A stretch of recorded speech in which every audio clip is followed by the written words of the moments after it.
Hello guys, welcome back to Squealing Pig Guitars, the home of luxury shred machines here in Nottingham, England. My name is Ben Keightley and today we're going to be running down the history of the Gibson Switchmaster ES5 model. This is arguably one of the most iconic jazz guitars of all time and really pioneered the electric Spanish shape for Gibson. So sit back, relax, get some popcorn or a beer and let's go through the history of the Gibson Switchmaster.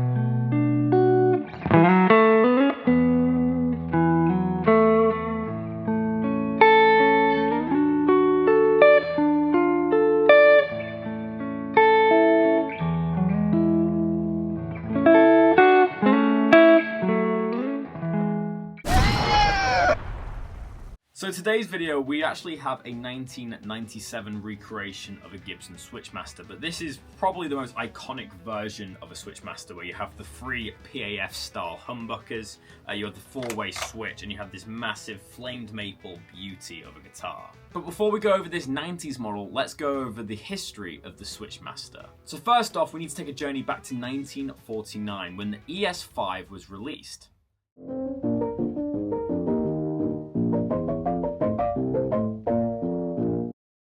The ES5 was introduced in 1949 and was intended to be an electric version of their popular Gibson L5 acoustic jazz model. It was the first electric Spanish model with 3 pickups. But the innovation didn't stop there. Unlike other multiple pickup models of its era, the ES5 used 3 different volume knobs, one for each pickup and one master tone. This allowed players to have better control of their overall tone. It had the same kind of body shape, big kind of bulky body with the massive neck. Unfortunately though, the ES5 wasn't very popular, with players gravitating to other models in the ES series and other brands like the Epiphone Zypher. But in 1955, the model was revamped, so let's fast forward to 1955.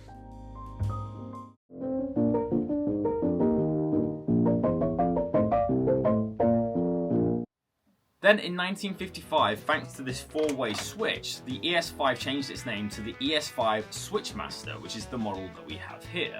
This 4-way switch allowed the neck pickup, the middle pickup, the bridge pickup, and all pickups to be played together. It also features the 6 knobs, so 3 volumes and 3 tones either side. It was a crazy looking guitar with lots of versatility and lots of people liked it. This was a massive innovation in Gibson's electronics and it gave the guitar an incredible tonal versatility. Initially the 1955 model had 3 PAF pickups looking like this, and they're mainly seen in natural and tobacco finishes.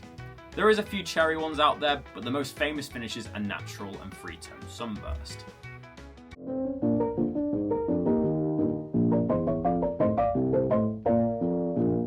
Then in 1957, Gibson replaced the P90s with the PAF, which is similar to the design that we have on here. Just like all the other range, as you see on the gold tops, we have the beautiful PAF humbucking pickup, which was the first humbucking pickup that Gibson made. This is arguably the most iconic version of the Switchmaster. A lot of people want the model with the 3 humbuckers instead of the 3 P90s. Then in 1960, Gibson changed the cutaway, so this little portion of the guitar, to a Florentine point, which is a lot more pointed and a little bit more like the ES175 that you see now. Then in 1962, the guitar was discontinued, no longer made.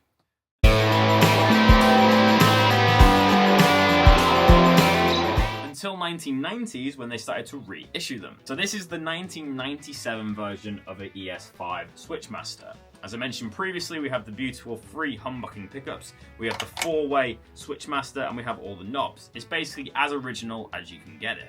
This guitar has its own beauty and charm as it has patina and a few kind of wear marks. What I really like about these guitars as well is that they boast a stinger. As this guitar is 28 years old, it definitely has some vintage charm to it. So let's go over the specs of this beautiful ES5 Switchmaster from 1997. So the official model name is the Gibson USA Semi-Hollow ES5 Switchmaster Vintage Sunburst plus Rosewood 1997, and this will be available on our website and reverb page at Squealing Pig Guitars. So for the body we have a maple top with maple back and sides. We've got some really nice figuring on this one, so I'll make sure to do it justice in the lights. But especially in that position there, you can see some absolutely gorgeous figuring. Has a really nice kind of 3D top on it. I absolutely love these guitars, very thick indeed, kind of like feels like an acoustic when you play it. Very similar to a Gretsch White Falcon. Obviously you've got this massive single cut body with a slight cutaway there. On this body as well we have these beautiful F-holes. This is a completely hollow guitar, so no center block at all, and this was the electric Spanish design, obviously influenced by the acoustic Spanish guitars. We have some beautiful cream binding, which I think has aged down because of the patina on this guitar, which is when the finish yellows slightly. So we have like cream binding and then this vintage sunburst colour. Lovely attention to detail, like reissuing the ES5 tailpiece. I really like this tailpiece design. We then, for pickups, have 3 57 classic humbuckers, which are obviously trying to recreate the PAF tone. We have the 5-ply pickguard and the black plastics, and we have the rosewood tailpiece with the ABR1 bridge on top. We then have 6 knobs. We've got 3 volumes and 3 tones, and that means that you can separately set each one of these pickups for extra tonal versatility. I really like the attention to detail, like at the neck joint there. It looks very similar to an SJ200. This Gibson is 25.5 inches in scale length, which is very interesting as Gibson usually go for the 24.75. You can really feel that extra scale length. It just feels a little bit snappier, which is definitely better for jazz playing. This guitar boasts a beautiful rosewood fretboard with mother of pearl inlays. I assume the original would have been celluloid, as that's what they were using back in the day, but you can see that these have a little bit more of a paler quality to them, with a bit more figuring than celluloid. We have a bone nut, and as we go over to that headstock, it just has so much vintage charm. It really has patinaed nicely, just like an old-fashioned acoustic. On this headstock we have the crown inlay as well as the Gibson logo, which is ambered over nicely. Then we have the Gibson stamped tuners. The neck is very beautiful indeed. We have 3 pieces of flamed maple with walnut center stripes, and it has that beautiful vintage sunburst. It's still very glossy, but it has a little bit more of a stripped back feel, a bit like a VOS feel. I love the attention to detail, like the layers of binding around the front of the fretboard, and of course on the sides you have some really nice binding as well. To our knowledge, this guitar hasn't had any breaks, cracks or repairs. Typically you see these guitars getting reset, as they are very similar to acoustic guitars in the way that they're built. These guitars were intended for jazz players, but it was never really picked up by the jazz musicians as it was deemed too complex with the 3 pickups and all the controls. Typically jazz musicians only really need a really good sounding neck pickup, and I think they went more for the L5. But that being said, these guitars have been owned by lots of famous musicians, including Eric Clapton, Frank Zappa, and Carl Perkins. So let's go into the tone demo now and see what the ES5 Switchmaster is all about. So guys, now it's time for the tone demonstration of this 1997 ES5 Switchmaster. For today's demo, I'm plugged into my Kemper Profiler on a Dumble preset. I've actually created this preset especially for this guitar, so there's a little bit more treble in there. I've got a spring reverb and some tremolo effects I can add later on, but the bass sound is just the Dumble, no gain at all, with a compressor pedal. So basically there's 4 main sounds to go through on this guitar. This is all dictated by this little switch here, the Switchmaster. Number 1 is your neck pickup, number 2 is your middle pickup, number 3 is your bridge pickup, and the all position obviously is all the pickups. But with these little volumes and tones, you can get some really cool in-between tones as well. So let's just start off with the neck pickup. This is what I was actually using in the intro of today's video to do that John Mayer cover. So let's just hear that tone once again.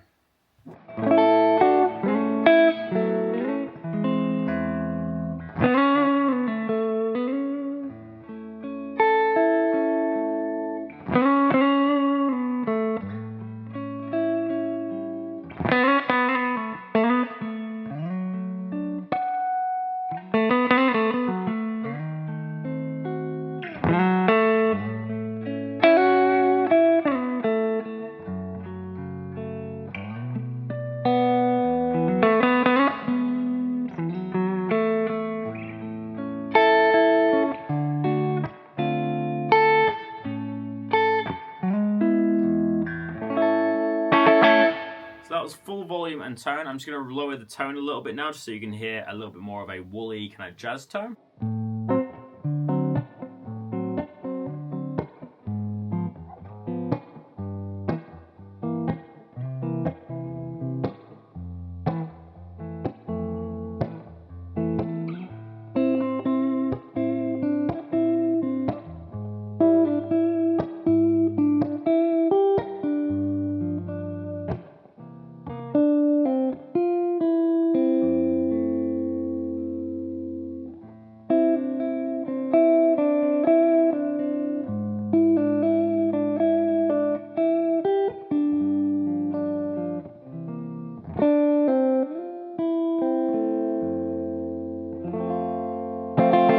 Number 2 is just the middle humbucker, so let's hear it.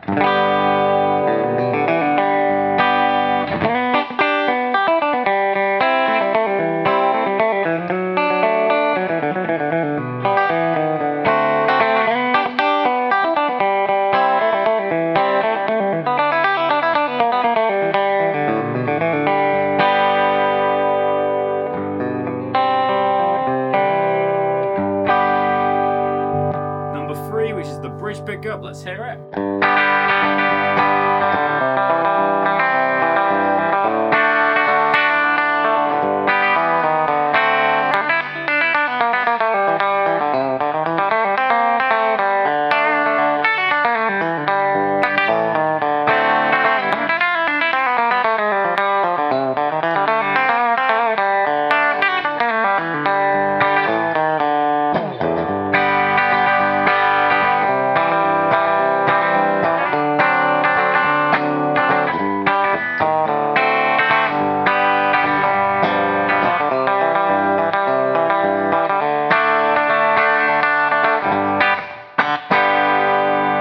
So let's see how it deals with finger picking on the All selector.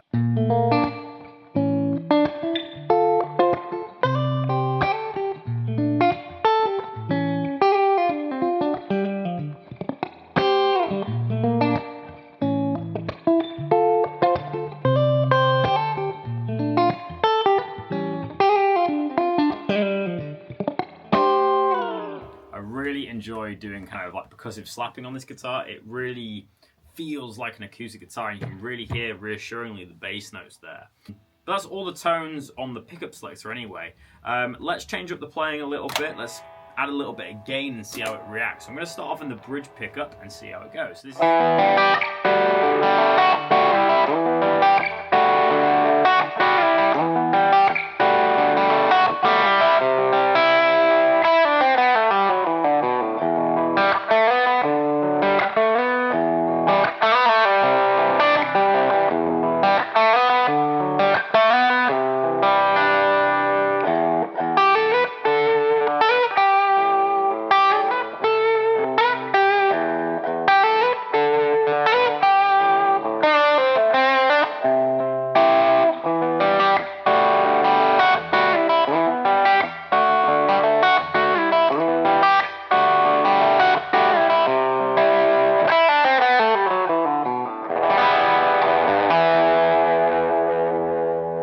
of mid-range, and it's quite a honky tone, but very good for classic 50s riff.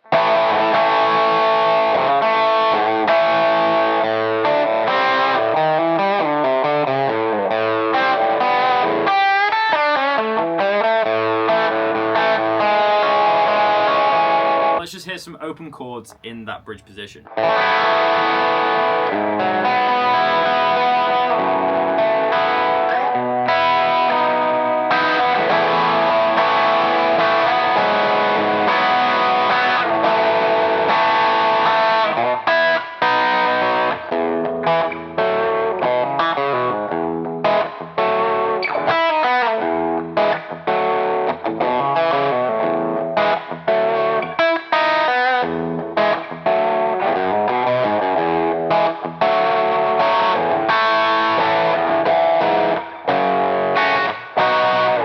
Let's hear that neck pickup.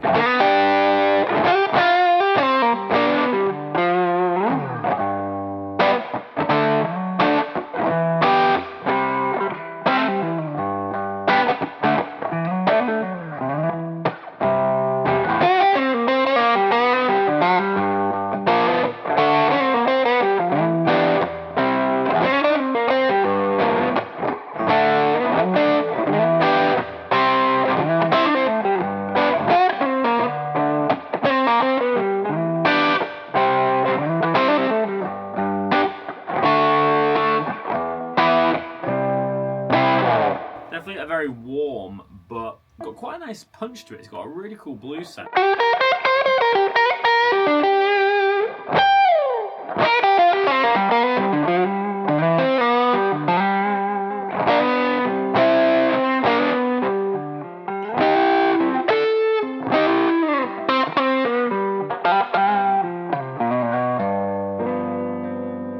definitely harder to play lead on than it is to play jazz chords, but obviously that's what this guitar is designed for with the longer scale length.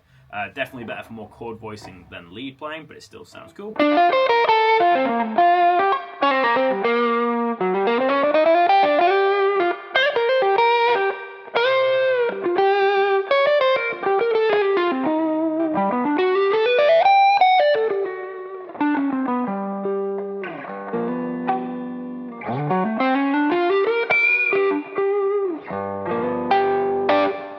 Let's hear the middle pickup just for fun.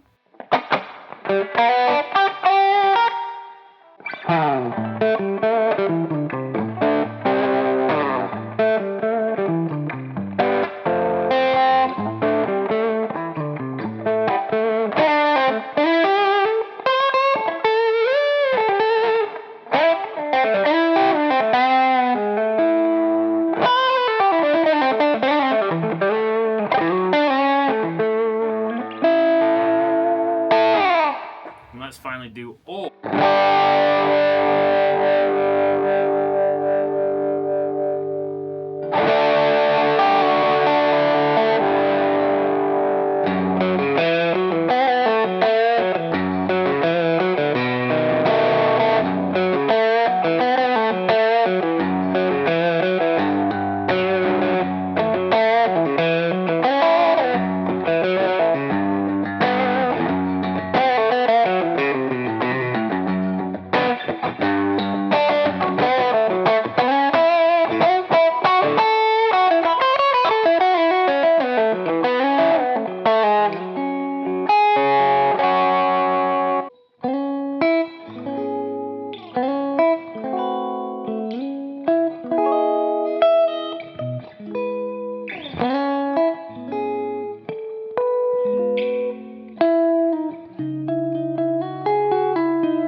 So guys, that brings us to the end of another video. But what's my personal review and feedback on the ES5 Switchmaster? I'm going to rate this guitar an 8 out of 10 for today's video. Now, I've never played a Switchmaster before, so this was definitely an interesting video to make. So when this guitar first came in, I opened up the case and my jaw absolutely hit the floor. It looked like a vintage instrument. Obviously, I guess being pre-2000, it is classed as a vintage instrument. But the patina and the color of it was just so I don't know, realistic to a 50s looking guitar, and the flamed maple on this is just really amazing. You really have to see it in person to take in the beauty of it. But in terms of the playability, I put a new set of 10s on it, I lowered the action a little bit, and it plays incredible. Although it has that longer scale length, it really doesn't hinder the playing at all. Obviously, it's not really a bending guitar, I'd say. Obviously, more of a jazz guitar for big, complex chords. The neck pickup is nice and woolly. The bridge pickup has that kind of classic PAF charm, and the middle gets them jangly tones that, you know, make this guitar a little bit more versatile than your average Gibson. I have to be honest, I didn't really use all the pickups together very often. It was more just each pickup individually. But I found that this guitar was especially good for looping. It had a really nice presence, and when I was doing the drum beat slaps, it really came through on the loop nicely. These guitars are iconic, obviously made for jazz playing, but you can play a little bit of rock and roll and more kind of neo-soul styles on them as well.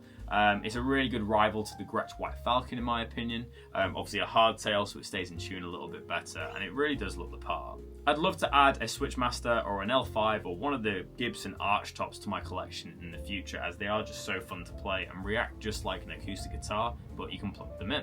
This guitar really is the definition of luxury and elegance. It's a beautifully designed guitar and I absolutely adore it. But most importantly guys, let me know in the comments section below, what do you think of this ES5 Switchmaster? Do you love it or do you hate it? Let me know in the comments section below. And if you're fortunate enough to own a Switchmaster or any of the other Gibson arch tops, let me know in the comments section below. I'd love to hear about your guys' collection. But thank you so much for tuning into this Squealing Pig Guitars video, and I'll catch you tomorrow for another video. But until then, keep rocking guys, I'll see you soon.